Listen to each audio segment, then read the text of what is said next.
तप सेवा और सुमिरन आधारित जो त्रिसूत्री साधना है उसमें आपको पूरा विश्वास रख के आगे बढ़ना है, क्योंकि आपका विश्वास, आपकी पॉजिटिविटी ही इसमें काम करने वाली है।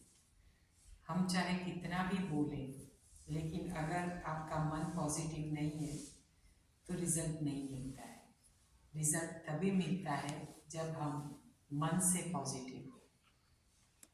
तो ये त्रिसूत्री साधना में पहले जो आपके रोग है उसका उभार बाहर आएगा, क्योंकि इसका काम है, ये जो नाम इसका न्यू डाइट सिस्टम है, नेचुरल डाइट सिस्टम। हम प्रकृति की गोद में जब भी जाते हैं तब हमारा अंदर जो भी नेगेटिविटी है, जो भी गंदगी भरी है, वो सब पहले बाहर निकलेगी। फिर आप कंचन की तरह एकदम साफ और निखर जाओगे। लेकिन ये तपस्या 4.5 महीने की है, एक चातुर्मास। हर धर्म में जैसे चातुर्मास का महत्व है, क्यों है? क्योंकि चातुर्मास में ही हमें रिजल्ट मिलता है। तो ये जो स्टेप है एकाहार का, ये आप अभी एकाहार के सेमिनार में आए हैं। एकाहार यानी सबसे ऊपर का मार्ग। ये सिस्टम शुरू होती है एक टाइम कच्चा, एक टाइम पक्का, ऐसे। लेकिन वो निरोग व्यक्ति के लिए है। 3 प्रकार के व्यक्ति होते हैं, रोगी, भोगी और योगी। हम भोगी है इसीलिए रोगी है।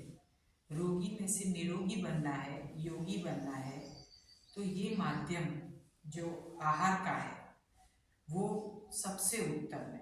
क्योंकि हम जब पैदा हुए थे तब हमारे शरीर में कोई भी रोग नहीं था, हम बिल्कुल निरोग थे।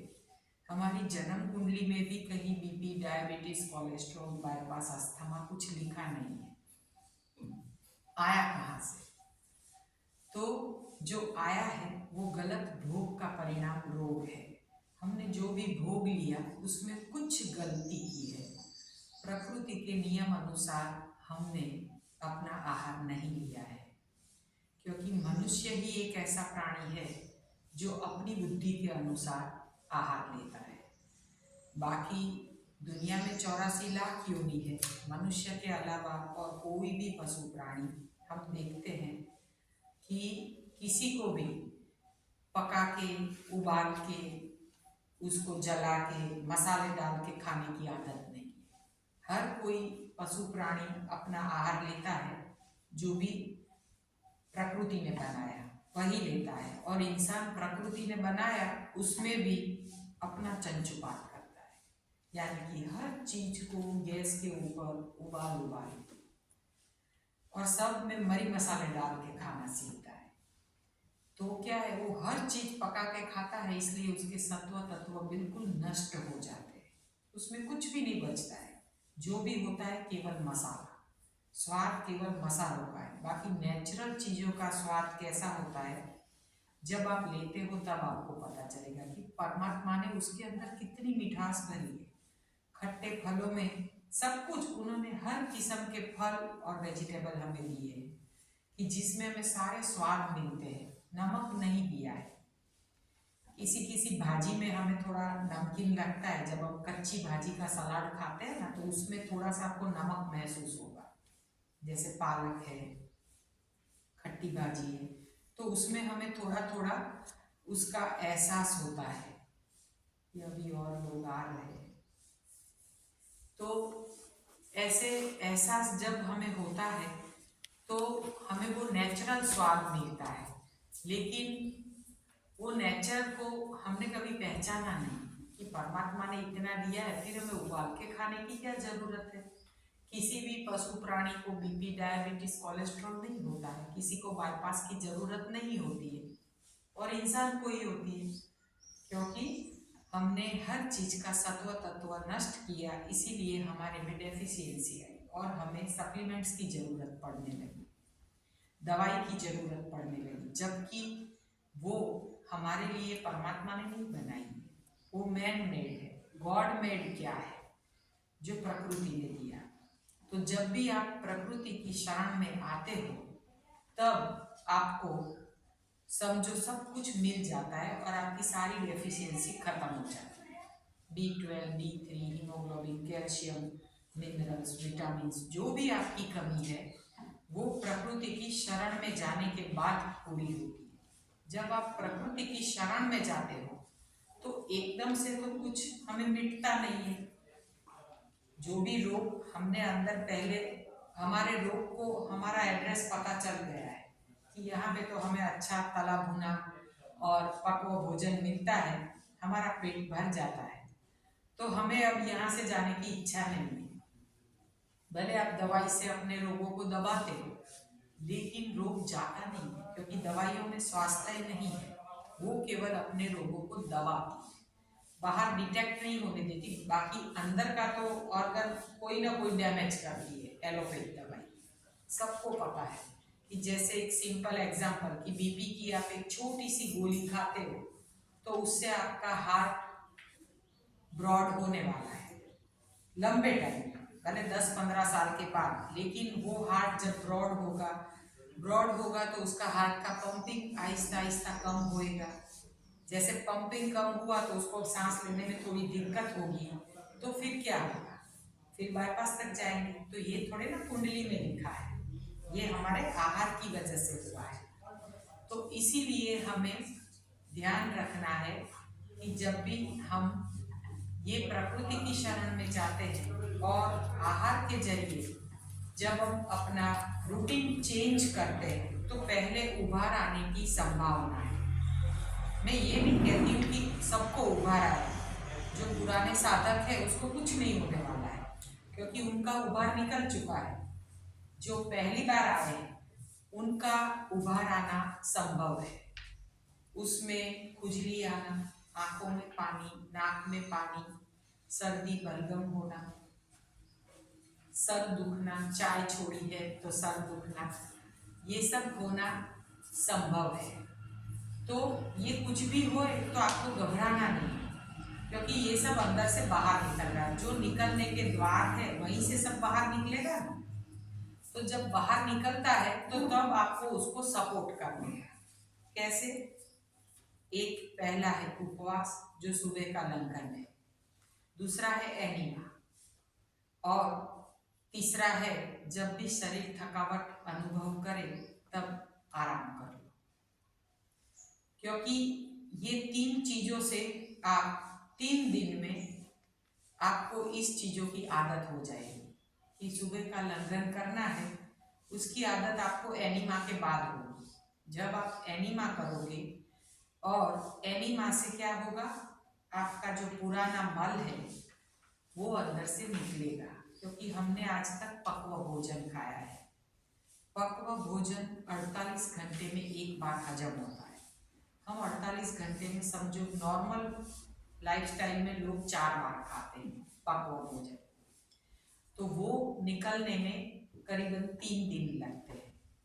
तो आपको 3 दिन थोड़ा आगे पीछे लगेगा। पहले 3 दिन आपको ऐसा महसूस होगा कि नहीं, हमें उबासी आ रही है, मज़ा नहीं आ रहा है, क्योंकि अंदर से अभी सफाई नहीं हुई है। वो सफाई कब होगी?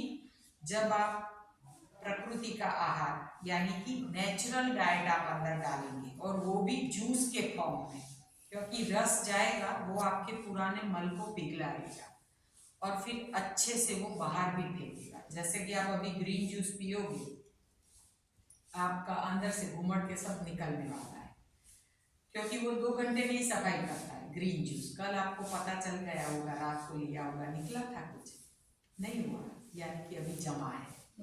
जब ग्रीन जूस का कम है तो बहुत कम था। हाँ, ज़्यादातर कच्चा खाना ही पसंद है मुझे, तेल मसाला भुना फैला कुछ नहीं पसंद है। हाँ, तो फिर क्या है कि जिनका साफ सुथरा है उनका जल्दी नहीं निकलता है, अच्छे से नहीं आपको महसूस होगा।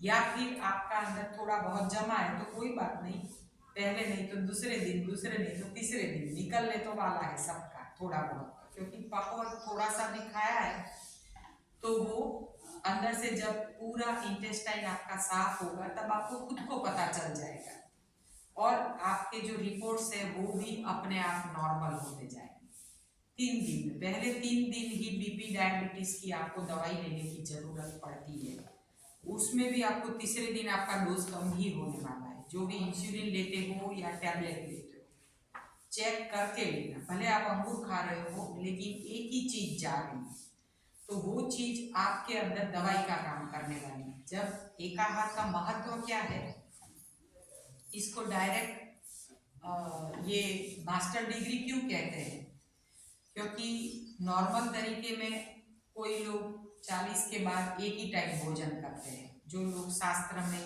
परमात्मा में बहुत बिलीव करते हैं, वो पहले भोजन का त्याग कर देते हैं, यानी कि एक ही बार पक्व भोजन खाते हैं लेकिन एक ही बार खाते हैं, और एक बार वो अपक्व यानी कि जूस फ्रूट सैलेड पे रहते हैं। उसके बाद दोनों टाइम कच्चा यानी कि दोनों टाइम रॉ डाइट। फिर आता है फलाहार।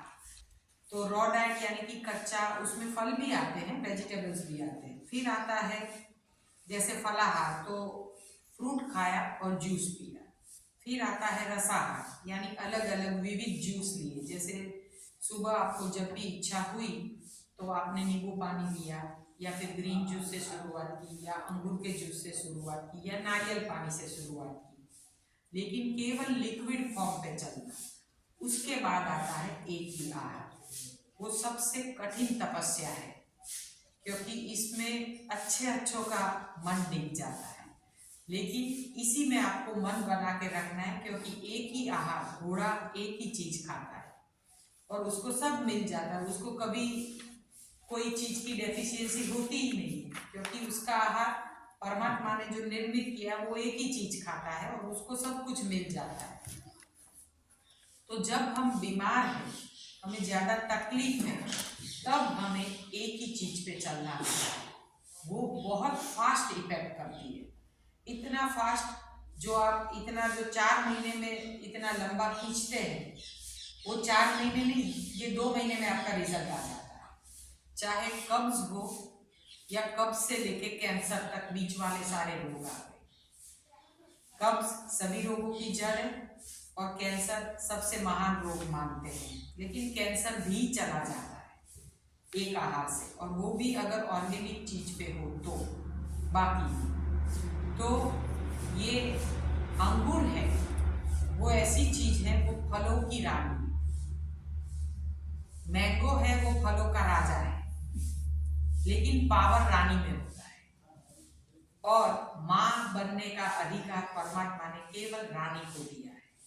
एक स्त्री ही मां बन सकती है, बाकी कितने भी उपाय कर लो, भगवान ने पुरुष को मां बनने का मौका नहीं दिया है, क्योंकि स्त्री का दूसरा नाम शक्ति है। क्यों किया है भगवान ने ऐसा नाम क्यों दिया कि शक्ति और मां दोनों को एक साथ क्यों रखा है, क्योंकि उसी में ताकत होती है आगे बढ़ने की और सारे दुख झेलने की। तो अंगूर में वो ताकत है कि वो आपके सारे ऑर्गन को रिपेयर करती है। डर लगता है कि शुगर है तो अंगूर कैसे खाए, लेकिन ये फ्लक्चुएशन आएगा। अभी आज पहला दिन है, 1 घंटा ही फ्लक्चुएशन आएगा। 2 घंटे के बाद आप चेक करोगे ना, तो आपका शुगर पहले से थोड़ा कम आएगा, अगर आपका एनीमा सुबह में हुआ है तो। बाकी नहीं, अगर आपका एनीमा नहीं हुआ है तो हम अभी आपको ओरली दिखाएंगे कि आपको एनीमा अपने रूम में जाके जूस पीने के बाद आराम से आधे घंटे बाद आपको एनीमा कैसे करना है, क्योंकि सेमिनार की शुरुआत एनीमा से ही होती है। आज से एनीमा, कल से कच्चा। अगर हम एनीमा नहीं लेते हैं और केवल अंगूर खाते हैं तो परिणाम नहीं। केवल हम अंगूर खाने के बाद ऐसा सोचते हैं कि आज एनीमा नहीं करेंगे तो चलेगा, इससे तो पेट साफ हो ही रहा है, क्योंकि ग्रीन जूस से और अंगूर दोनों से आपका पेट का सफाई होने ही वाला है नेचुरल तरीके से। लेकिन आप अगर उसको समझोगे कि मुझे तो दिन में 4 बार जाना पड़ता है, मैं क्यों एनीमा लूं, तो गलत है। ये कॉम्बिनेशन है, आज से एनीमा कल से कच्चा। हम लोग एनीमा पहले से शुरुआत करवाते हैं। तो क्यों पहले से शुरुआत करवाते हैं, क्योंकि पहले अगर आप एनीमा ले लोगे तो आपको सुबह में जो प्यास लगती है, किसी किसी को 10 बजे के आसपास जैसे भूख लगती है, वो जब हमारे इंटेस्टाइन से थोड़ा बहुत पुराना मल निकलना शुरू हो जाता है, फिर हमें भूख का एहसास नहीं होता है। हमारे गुरुजी पूज्य बीबी चौहान साहब जिन्होंने हमें ये सिस्टम सिखाई, उनका 31 साल का अनुभव है और उन्होंने अपने अनुभव का निचोड़ इस सिस्टम में हमें परोसा है। खुद इंजीनियर है, थे, अभी तो रिटायर्ड है, लेकिन उन्होंने अपने ऊपर ये सिस्टम पूरा पहले फॉलो किया है। समझो वो 14 दिन तो वनवास गए थे जैसे राम भगवान गए, वैसे देखने के लिए कि वन में हम जाए, भगवान राम क्यों वनवास गए, क्या बोध बांट देना चाहते थे मनुष्य जाति को, भगवान कृष्ण ने क्यों मटकी फोड़ी, भगवान शिव ने क्यों कहा 3 बार नहाओ 1 बार खाओ। सारे जो हमारे शास्त्र है हिंदू धर्म के या मुस्लिम, सिख, ईसाई, पारसी, जो भी आप ले लो, हर धर्म में, हर शास्त्र में उपवास उत्तम है, ऐसा कहा गया है। लंघनम परम औषधम, ऐसा हर शास्त्र में आपको किसी न किसी भाषा में आपको पढ़ने को मिलेगा। तो हर शास्त्र में जो उनके गुरु है या जो उनके भगवान है, उन्होंने उपवास के बारे में क्यों इतना भार देके बताया, क्योंकि इंसान बीमार ना हो। इसीलिए जब देवों के देव महादेव ने जब सृष्टि की रचना की, तब भगवान शिव ने नंदी को कहा कि जाओ आप पृथ्वी पे जाके बोल के आओ कि 3 बार नहाओ 1 बार खाओ, लेकिन नंदी ने घोटाला कर दिया, 3 बार खाओ 1 बार नहाओ, और हमने तो पूरा घोटाला कर दिया।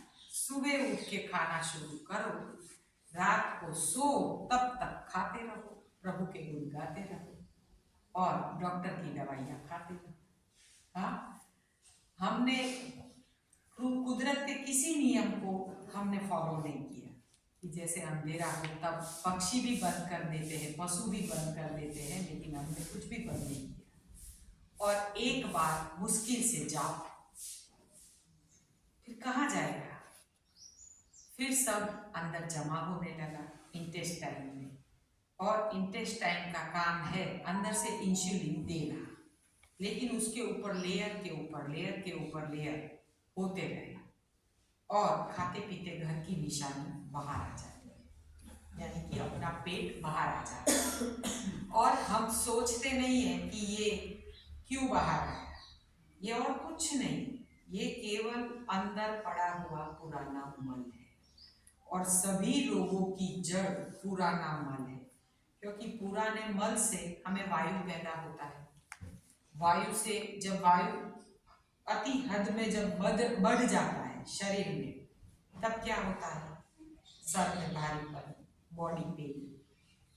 जैसे हम सोचते हैं कि हमें, जैसे बोलते हैं गठिया हो गया है, कोई गठिया नहीं, ये पुराना मल है जो आपके शरीर में आपको तंग कर रहा है, और वो जहाँ पे फंसता है वहां पे दर्द करता है। तो वायु मेन कारण है, वायु होता है पुराने मल के कारण। देखिए अब एक चीज से दूसरी चीज कैसे कनेक्टेड है। फिर वायु हुआ, वायु बहुत बढ़ गया, बॉडी पेन बढ़ा, फिर क्या होगा, आपके शरीर में एसिड पैदा होगा, यानी कि पित्त, पित्त, कफ और वायु, वायु बढ़ा, पित्त बढ़ा, फिर कफ तो होने ही वाला है, क्योंकि जो चीज आपको हजम नहीं हुई है उसी का ही कफ बनता है। अगर अच्छे से पाचन हो जाता है और ये तीनों एक ही, समझो अलग अलग क्रम में उसको रखा जाए, पित्त, कफ और वायु को, और तीनों समान मात्रा में चल रहे हैं, तो आप बीमार नहीं हो। लेकिन किसी एक का अप और डाउन होना, यानी कि आप फिर बीमार हो जाते हो। इन तीनों का बैलेंस गया तो ही आप बीमार होते हो। तो वो तीनों का बैलेंस जाता है अपने आहार से, और वो भी एसिडिक फूड से जो हम पका के खाते हैं। पूरा दिन पका पका के खाते हैं, तभी हमें बीमारी आती है। बीमारी में आप किसी भी पशु प्राणी को कुछ भी उसका खाना जो वो खाते हैं वो आगे रखोगे तो भी वो नहीं खाएंगे, अपना मुंह बंद रखते हैं। जब वो स्वयं अंदर से ठीक हो जाते हैं तब वो आहार लेते हैं। लेकिन हम सोचते हैं, हम तो बीमार होते हैं तो सोचते हैं खिचड़ी खा ले तो हम दवाई ले सके। पशु कोई भी दवाई नहीं लेता है, किसी भी दवाई की जरूरत नहीं है। हर रोग का इलाज उपवास से होता है। लंघनम परम औषधम, इसीलिए हर शास्त्र में कहा गया है।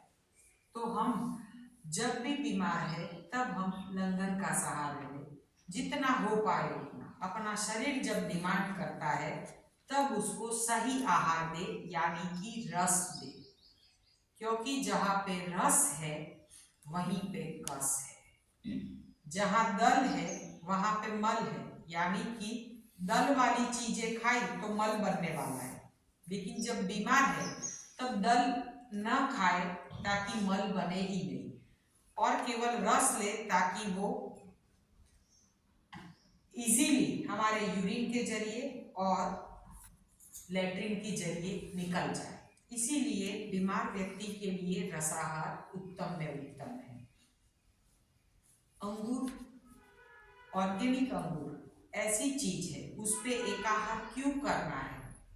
क्योंकि जो 12 महीने हम अपने होते हैं, एक साल के 12 महीने, उसमें हम अगर ये अंगूर का कायाकल्प कर लेते हैं 21 दिन का, तो उससे पूरे बाकी के जो हमारे महीने बचे हैं, समझो एक महीना गया तो बाकी के जो 11 महीने हैं वो अगर हम नेचुरोपैथी को फॉलो करते हैं तो वो बहुत अच्छे जाते हैं।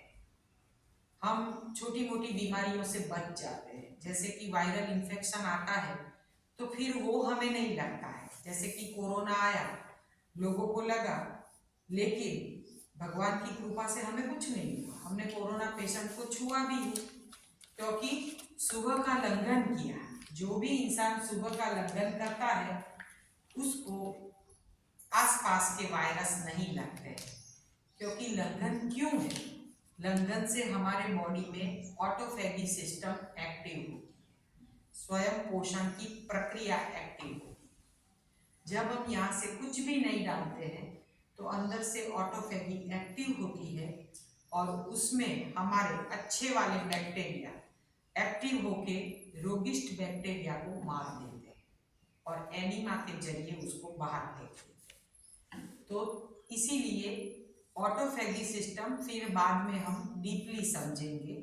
अभी हम केवल ओरली ऐसे ऊपर ऊपर से बता रहे हैं, क्योंकि आज हमें आपको एनीमा अच्छी तरीके से समझाना बहुत जरूरी है। क्योंकि जो भी नए हैं, अगर एनीमा प्रॉपर नहीं हुआ तो रिजल्ट आज नहीं, पूरी जीवन नहीं मिलेगा। एनीमा सक्सेस उसका लाइफ सक्सेस, क्योंकि एनीमा ही एक ऐसी चीज है जो आपके लार्ज इंटेस्टाइन को साफ कर सकता है। हम कोई भी सफाई पानी से करते हैं, जैसे कपड़े, झाड़ू पोछा, बर्तन, अपनी सब्जियों फ्रूट्स को हम धो के यूज करते हैं, तो हर सफाई हम पानी से करते हैं। ठीक वैसे ही हमारे शरीर में जब भी हम सफाई करते हैं तो सुबह हम स्नान करते हैं, लेकिन वो बाहर की सफाई है, अंदरूनी सफाई करनी है। यानी कि अंदर हमें जो पानी से हमारा लार्ज इंटेस्टाइन जो साफ करना है वो केवल और केवल पानी से साफ होता है, कोई भी दवाइयों से नहीं, किसी भी ऑयल डालने की शुरुआत में जरूर नहीं होती। तो फिर आप, हाँ, अगर आपको वायु की ज्यादा तकलीफ है तो आप नीचे से थोड़ा सा ऑयल इंसर्ट कर सकते हैं। कि जिनको वायु की ज्यादा तकलीफ है तो वो इंजेक्शन के जरिए, यानी कि प्लास्टिक की नीडल से या किसी से भी आप अपने एनीमा में भी ऑयल डाल के आप ले सकते हैं। लेकिन शुरुआत में अगर आपको वायु की इतनी दिक्कत नहीं है तो आप सादे पानी का एनीमा लें, जो अपने बाथरूम में टैप वाटर आता है वही। अगर ठंड है तो आप गुनगुना पानी ले सकते हैं। बाकी जो अपने बाथरूम में पानी आता है वही आपको लेना है, क्योंकि नॉर्मल वाटर वो आपके इंटेस्टाइन को लूज नहीं करता है। और हमेशा वार्म वाटर लेना, यानी कि गर्मी के मौसम में भी वार्म वाटर लेना, वो अपने इंटेस्टाइन को लूज कर सकता है। लेकिन सादे पानी का एनिमा टॉनिक एनिमा है, वो अपने आंतों को मजबूत करता है, ना कि ढीला करता है। लोग ऐसा समझते हैं कि रोज रोज एनिमा करेंगे तो क्या हमारे इंटेस्टाइन वीक नहीं हो जाएंगे और हम ज़्यादा बीमार नहीं हो जाएंगे, लेकिन ऐसा कुछ नहीं है। जब मैंने आज से 15 साल पहले जब ये सिस्टम शुरू किया था, मैंने लगातार 1 साल तक एनिमा लिया था, क्योंकि मुझे ज़्यादा तकलीफ थी। इसलिए बाकी एनिमा जो लेना है वो समझो शुरुआत के दिनों में 15 दिन 2 टाइम एनिमा। अभी आप सेमिनार में हो, यहाँ पे आपको और कोई काम नहीं है, डालना कम और निकालना ज़्यादा, एक ही काम करना है। तो ये 10 दिन में आप दिन में 3 बार भी एनिमा कर सकते हो, आवश्यकता के अनुसार। अगर आपको लगता है कि आपका वेट कम है तो आप 2 बार एनिमा कीजिए। आपका वेट ज़्यादा है तो आप 3 बार एनिमा कीजिए, सुबह, दोपहर और शाम को। 10 दिन एक ही काम करना है। फिर घर पे जाके समझो आप 10-15 दिन 2 टाइम एनिमा करो। अगर इधर 3 टाइम कर रहे हो तो 2 टाइम करो। 2 टाइम कर रहे हो तो 15 दिन आपके पूरे हो जाए, फिर 15 दिन 1 टाइम एनिमा। पहले 2 टाइम एनिमा, फिर 1 टाइम एनिमा। जिनका वेट ज़्यादा है वो 3 टाइम एनिमा करेंगे, पहले 10-15 दिन, फिर 2 टाइम, फिर 1 टाइम। ऐसे 15-15 दिन का हमें शेड्यूल बनाने का। फिर 1 टाइम एनिमा, फिर 15 दिन या 10 दिन या 1 हफ्ता ऑल्टरनेट डे एनिमा। फिर दूसरे हफ्ते में या 10 दिन के बाद 2 दिन में 1 बार एनिमा। फिर 10 दिन या 15 दिन के बाद हफ्ते में 2 बार एनिमा, यानी 3 दिन के बाद 1 बार एनिमा। 3 दिन में 1 बार एनिमा जारी रखिए थोड़े टाइम, फिर हफ्ते में 1 टाइम या हफ्ते में 2 टाइम, आपको जैसा ठीक लगे वो लाइफ टाइम। हफ्ते में 1 बार लाइफ टाइम।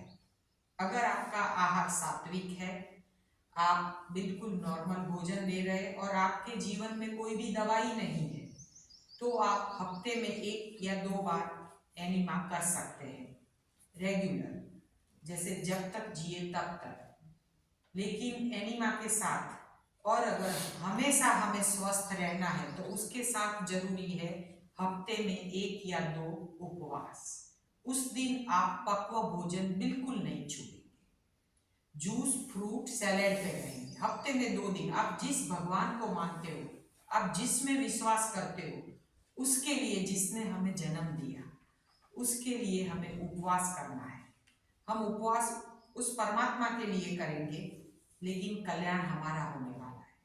क्योंकि हफ्ते में जब हम 1 या 2 उपवास करते हैं, तब हमारी ऑटोफेगी एकदम से एक्टिव होके हमारे रोगिष्ट बैक्टीरिया को बहुत जल्दी बाहर फेंकने का काम करती है। उपवास का महत्व हर धर्म में इसीलिए है। रोग आया है खाने से, जाएगा उपवास से। तो हफ्ते में 1 या 2 उपवास। सिंपल, जो भी आपके जो सादे रोग हैं वो तो ऐसे ही मिट जाएंगे, जैसे कब्ज है या फिर माइग्रेन है या छोटे मोटे रोग ऐसे ही चले जाते हैं। लेकिन जो चिकने रोग है, यानी कि जो स्किन डिसीज है, या फिर आपको सब जो डायबिटीज है, आप समझते हैं कि ये तो राज रोग है, ये तो जीवन पर्यंत रहेगा। ऐसा कुछ नहीं है, कोई रोग जीवन पर्यंत रहता नहीं है। असल में जो मधुप्रमेह यानी कि डायबिटीज होता है, उसका जो पेशेंट होता है डायबिटीज का, वो करीबन 3 से 6 महीना ही जिंदा रह पाता है। बाकी सच्चा डायबिटीज ज्यादा दिन नहीं रहता है। जिनको जो डायबिटीज आया है और लंबे टाइम से, समझो 1-2 साल से है अभी, तो ये सच्चा डायबिटीज नहीं है, ये केवल आहार की गलती की वजह से आया है और वो जाता ही है। ये सिस्टम करने से वो 110% जाता है। 5 दिन के बाद वो हटना शुरू होता है। यानी कि समझो 5 दिन के भी सेमिनार होते हैं। हम इतने कम लोगों में भी 10 दिन का सेमिनार क्यों करते हैं? क्योंकि रोग के जाने की शुरुआत ही 5 दिन के बाद होती है। और 5 दिन में लोग सेमिनार खत्म कर देते हैं। सेमिनार खत्म कर दो, यहाँ से माहौल खत्म हुआ कि घर जाने के बाद आप कुछ भी खाने वाले, और किसी का भी कंट्रोल नहीं रहता है। कोई भी इंसान हो, जब माहौल मिलता है तभी इंसान को कंट्रोल रहता है। अगर आप खाने पीने वाली जगह पे चले गए और किचन आपके हाथ में है तो और कुछ नहीं, लेकिन मुरमुरे का एक मुट्ठी तो चला जाए, चाहे रात को भी। ये हमको भी होता है, इंसान है ना, तो ये तो मन होने वाला है। लेकिन ये माहौल में, ये दायरे में, ये भूमि में जब हम आते हैं और इधर आते हैं, हमारी सोच बदल जाती है। क्यों? क्योंकि ये तप वाली भूमि है, तपस्वी भूमि है। यहाँ पे लोग तपस्या करने आते हैं, और ये सत्संग हॉल है, यहाँ पे सत्संग होता है। वहाँ जो मेडिटेशन हॉल है, वहाँ पे मेडिटेशन होता है। तो ये सब चीजों से क्या है, हमारा मन मजबूत होता है तपस्या के लिए। तपस्या केवल बैठने से नहीं होती है। पहली जो संयम है वो जिह्वा पे होता है। जैसे ही हमने मेडिटेशन करने के लिए जब हम बैठते हैं तो कैसे हम ध्यान में बैठते हैं, लेकिन किसी किसी का ध्यान कितनी भी देर बैठने के बावजूद भी नहीं लगता है। क्यों? क्योंकि अंदर भरा पड़ा है, वो साफ नहीं होता है। तब तक ये लिंक उससे जुड़ती नहीं है। ये 10 GB चलता है जब आहार बदलता है, और आहार अगर वही का वही रखो तो आप कितने भी जीबी चलाओ, ये नहीं चलता है, ये जुड़ता ही नहीं है उससे, क्योंकि शरीर अपना साथ नहीं देता है। भगवान से अगर हमें रिश्ता जोड़ना है, मन से मन को जोड़ना है, तो पहले तन को स्वस्थ करना होता है। तन को स्वस्थ करने के लिए मन की मजबूती जरूरी है। तन की तंदुरुस्ती, मन का स्वास्थ्य है और आत्मा का आनंद, जिसको भी पाना है तो इसका पहला स्टेप ये है। ये त्रिसूत्री साधना हम समझते हैं कि न्यू डाइट सिस्टम रोग हटाने के लिए है, लेकिन ये रोग हटाने का माध्यम ही नहीं है। ये सच में प्रभु प्राप्ति का पहला मार्ग है, और प्रभु के नजदीक जाने का ये समझो पहला रास्ता है। तभी हम प्रभु के नजदीक जा सकते हैं। तो जब भी हमें ऐसा लगे कि हमें अब आत्मा की खोज करनी है, तब ये आहार काम करता है। तो ये आहार बहुत ऊपर का लेवल है। हम देखते हैं कि बड़े बड़े तपस्वी, बड़े बड़े मुनि, जो हमारे ऋषि मुनि थे, वो वन में जाके तप करते थे। भगवान बुद्ध और महावीर को भी घर छोड़ना पड़ा था तपस्या के लिए। तो हम तो इंसान हैं, हम अगर तपस्या करेंगे तो रोक जाएगा। ऋषि मुनि क्या खाते थे जब वन में थे? जो वन में मिला वो वन फल खाया, झरनों से बहता हुआ पानी पिया, और बाकी उन्होंने अपनी तपस्या की। तो उन्होंने कहीं भी चूल्हा चक्की नहीं जलाया, ना ही चक्की में आटा पीसा, और ना ही उन्होंने चूल्हा जला के रोटी बनाई। तभी उनको भगवान प्राप्त हुए। तो हमें भी जब भगवान की प्राप्ति करनी है, आत्मा की खोज करनी है, तब ये पहला रास्ता है। और एक ही आहार पे चलना, ये तो समझो सबसे ऊपर का मार्ग है। तो जब आप इसमें पहली बार आए हैं, अगर आपको थोड़ी बहुत कष्टी पड़े तो आप हमसे पूछ लेना, लेकिन घबरा मत जाना। इसमें आप रह पाओगे। भले आप ऐसे सोचते हो कि हम तो हर रोज दोनों टाइम भोजन करते थे, एक भी टाइम नहीं खाएंगे तो कैसे चलेगा? लेकिन चलेगा, क्योंकि अंगूर में कैलोरी ज्यादा होती है, और वो आप लेते हो ना, आप 2 गिलास भी जूस पियोगे ना, देखना आपका पेट भर जाएगा। पहले लोग ऐसा समझते हैं कि हर जूस छान के पीते हैं, लेकिन अंगूर का जूस छान के नहीं पीते हैं, क्योंकि उसके छिलकों में ही B12 होता है। इसीलिए उसको क्रश करके उसको उसके साथ ही पीना रहता है। तो जब भी आप अंगूर का जूस पीते हो तो उसको छान के पीने की इच्छा मत करना, भले आहिस्ता आहिस्ता, जूस को भी चबा चबा के उतारना है, उसके छिलके अंदर जाएंगे, देखना आपका B12 अपने आप ऊपर आ जाएगा। हम छोटी छोटी बातों को नहीं जानते हैं, जबकि हम ऐसे लेक्चर्स अटेंड करते हैं तभी पता चलता है। अलग अलग डॉक्टर्स आएंगे, अलग अलग वक्ता जो आपके यहाँ पे आएंगे, वो अलग अलग अपनी भाषा में आपको समझाएंगे। सबका रिजल्ट एक ही आने वाला है, शरीर को निरोग करना। शरीर को निरोग करने के लिए ये जो पहला माध्यम है, हमने एनिमा का कहा, ये हमने कहा कि लाइफ टाइम लेना है, ये हफ्ते में 1 बार या 2 बार, लेकिन उसको लेना कैसे है तो वो हम आपको बता दें। शेतरंजी वो कबाट में साइड शेतरंजी हो, क्योंकि हमें आपको दिखाना पड़ेगा कि एनिमा कैसे लेना है आपको अपने बाथरूम में। अगर नीचे वाले बाथरूम में है तो अटैच है, ऊपर वाले रूम में है अगर आप, तो आप बाथरूम में अकेले रूम बंद करके बाथरूम में शावर के ऊपर एनिमा पॉट टांग देने का, और जिनको नहीं टांगना है उनके लिए इस बार मैं चिपकाने वाला भी 10 रुपये का लाई हूँ, उसको स्टिकर उसको निकाल के ऐसे चिपका दो, फिर उसके ऊपर एनिमा टांग सकते हैं। मैं खाली 2-3 पीस चेक करने के लिए लाई हूँ, अगर जरूरत पड़ी तो हम और मंगवा लेंगे।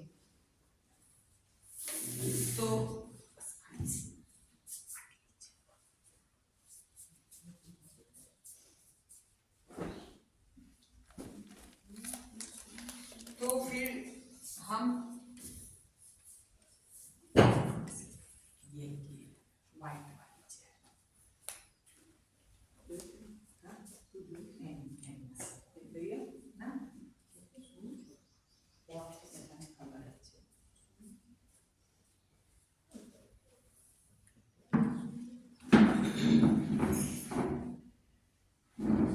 अब एनिमा कैसे लेना है वो हम बताते हैं। जैसे कि ये आपका कमोड है, टॉयलेट सीट, ऊपर वाले लोग बाथरूम में टांग के ले सकते हैं, लेट के लेना है ना, इसीलिए खाली बाथरूम को ऐसे साफ करके सूखा हो जाए, फिर आपको पहले रूटीन लेटरिन हो आना है सुबह, वो हो जाए फिर आपको एनिमा करना है। सुबह का एनिमा जितना जल्दी लोगे उतना आपका दिन अच्छा जाए, जितना देर कर दोगे, लेट कर दोगे तो फिर आपको आलस आ जाएगी। इसीलिए हो सके तो योगा में आने से पहले अगर पॉसिबल है तो आप एनिमा करके आइए, आपकी फ्लेक्सिबिलिटी और बढ़ जाएगी। योगा 7 बजे का टाइम है, क्योंकि ठंड का मौसम है, इसीलिए 7 बजे का टाइम है, 7 से 9। योगिक क्रियाएं ये हमारे ज्योति बहन है, वो सब आपको सिखाएंगे। जल नीति सब कुछ सिखाएंगे आपको। तो योगा में जब आप आते हो एनिमा करके आओगे तो जाके फिर आपको खाली नहाने का रहेगा, तो आपको बहुत आसान रहेगा कि भाई चलो अभी तो खाली स्नान ही करना है और कपड़े वपड़े अपने जो अंदर के धोने हैं बस। तो अब आपको रूटीन लेटरिन जाने के बाद एनिमा कैसे करना है। पहले अपने बॉडी को रिलैक्स रखें, टाइट ना रखें। एनिमा पॉट में पानी भरे, कमोड से 4.5 फुट ऊपर या जो भी आपकी उधर व्यवस्था है वहां पे एनिमा पॉट को टांग दे, थोड़ा पानी डाल के पहले निकाल दे ताकि साफ हो जाए। फिर उसमें पानी भरे, नीचे का नॉब बंद कर दे, नीचे नल दिया हुआ है वो बंद कर दे ताकि पानी बह न जाए। पूरा पॉट भर दे और फिर 1-2 चम्मच पानी नल चालू करके निकाल दे और पाइप नल को बंद कर दे। अब बॉडी को रिलैक्स किया, अपने मल द्वार को जेट स्प्रे या शावर से साफ कर दे। भले आपने लेटरिन जाके साफ किया है, लेकिन एनिमा लेने से पहले अपना मल द्वार अवश्य साफ करें। उंगली से शावर, जैसे कि आपने ऐसे थोड़े आगे आए, शावर चालू किया और थोड़ा सा उंगली अपने मल द्वार में जाने दे ताकि आपका मल द्वार खुल जाए और जो वायु है ऊपर से वो भी निकल जाएगा। उंगली को 3 से 4 बार क्लॉकवाइज 3 से 4 बार एंटी क्लॉकवाइज मल द्वार के अंदर थोड़ा सा जाके घुमाए ताकि वायु निकल जाएगा। फंसा हुआ मल भी थोड़ा बहुत होगा तो भी निकल जाएगा, इजीली पाइप चला जाएगा। यूरिन कैथेटर नीचे दिया हुआ है, वो बिल्कुल पतला है, तो आप 2 हिप्स में से एक हिप को ऐसे पीछे से खींच के आगे से या पीछे से अपना एनिमा का पाइप ऐसे जाने दें। ऐसे आपने जाने दिया, 4 से 5 इंच अंदर जाने दें पाइप को, बिल्कुल पतला है, आपके मल द्वार में इजीली चला जाएगा। ना जाए तो आपका जो बालों में लगाने का तेल आप अपने साथ लाए हो, नारियल तेल वगैरह थोड़ा सा लेके लगा सकते हैं। तो ऐसे आप लगा के फिर पाइप को इंसर्ट करें, या जरूरत भी नहीं है कुछ भी लगाने की, ऐसे ही चला जाएगा। पाइप चला जाए, अंदर जाए 4-5 इंच, फिर नल आपके नजदीक आ जाएगा, नल को खोल दो तो पानी जाएगा। पहला एनिमा अभी जो नए हैं वो बैठ के ही है, कमोड़ के ऊपर नहीं खाएगा आपको, खाली आपको पाइप पकड़ के रखना पड़ेगा, क्योंकि अपने शरीर में वायु इतना होता है कि जिसकी वजह से पाइप नीचे फट से निकल जाता है। तो पाइप को खाली पकड़ के रखे, पानी जितना जाए उतना जाने दे, और निकल जाए पाइप, एकदम प्रेशर आए और निकल जाए तो घबराना नहीं, निकाल दो और नॉब को बंद कर दो, मोशन को पास हो जाने दो। फिर आप अपना मल द्वार एक बार साबुन से साफ कर लो। पॉट में 1 टम्बलर से पानी डाल के वापस उठ के पानी बाल्टी में भर के रखने का, और ऊपर से हमेशा पॉट भर के ही दोबारा ट्राई करने का। फिर से वही पोजीशन आपने ले ली। अब आपको ट्राई करना है लेट के लेने का। कमोड़ की सीट इससे नीची होगी, ये ऊंची है। सेम डे में, सेम डे में? हाँ, सेम डे में।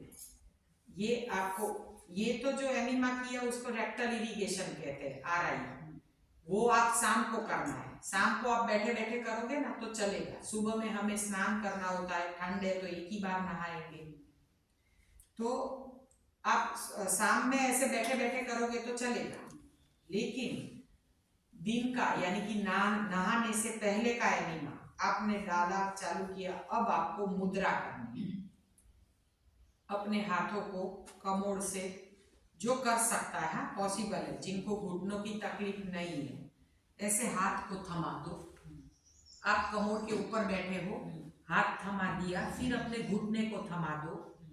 ऐसे पोजीशन सारी टॉयलेट सीट के ऊपर ले लो, पाइप डाला, नॉब चालू किया, हाउस आपको ऐसा डर लगता है तो पाइप को पकड़ के रखो, फिर आहिस्ता से लेफ्ट साइड बैठ जाओ, पाइप को पकड़ के रखो।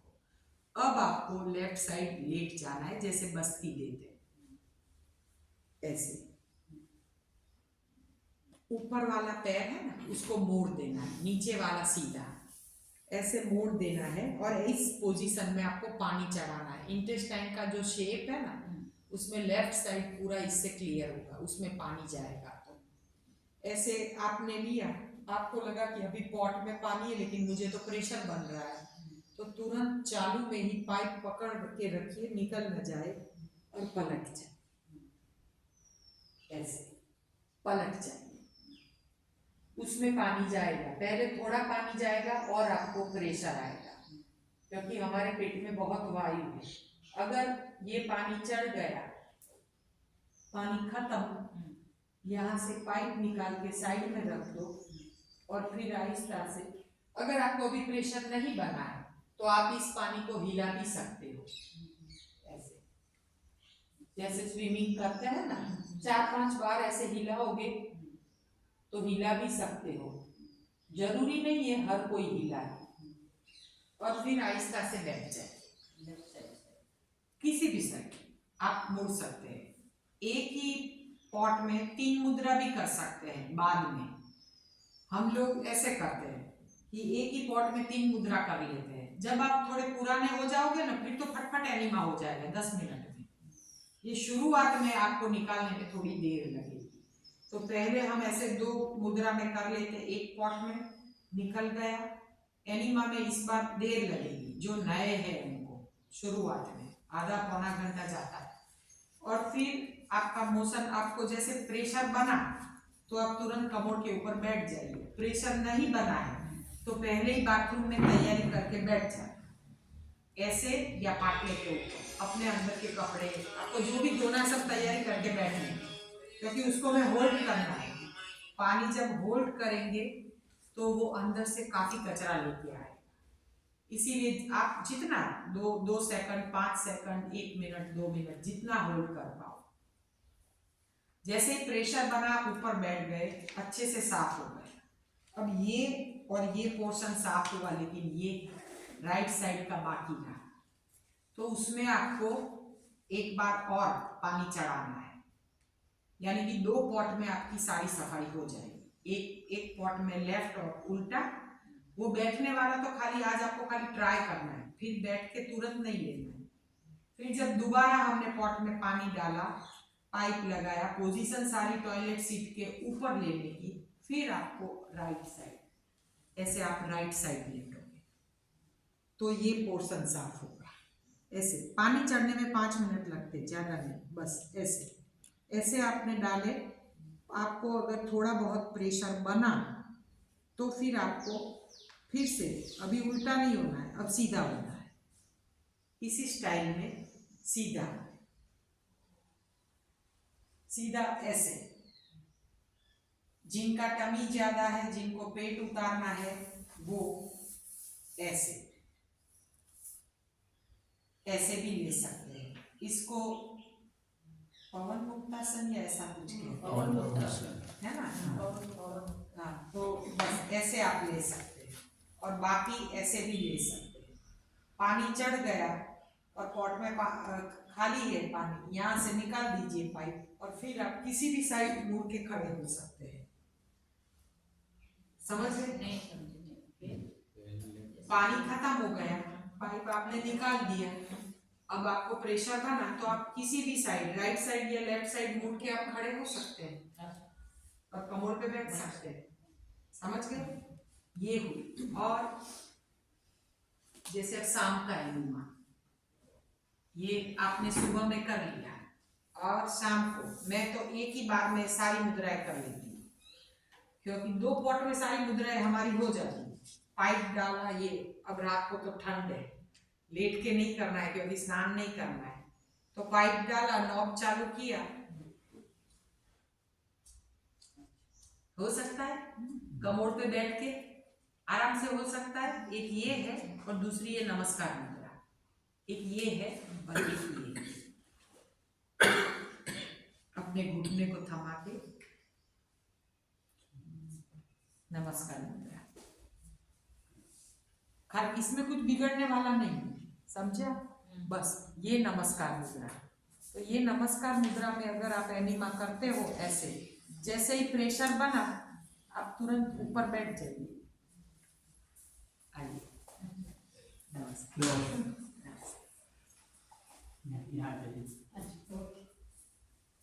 तो ऐसे आप नमस्कार मुद्रा में कर सकते हैं। पहली बार नए बम्बई से आए अभी, तो फिर मुझे एनिमा दोबारा दिखाना पड़ेगा क्योंकि इनका प्रॉपर नहीं होगा, है ना? हाँ।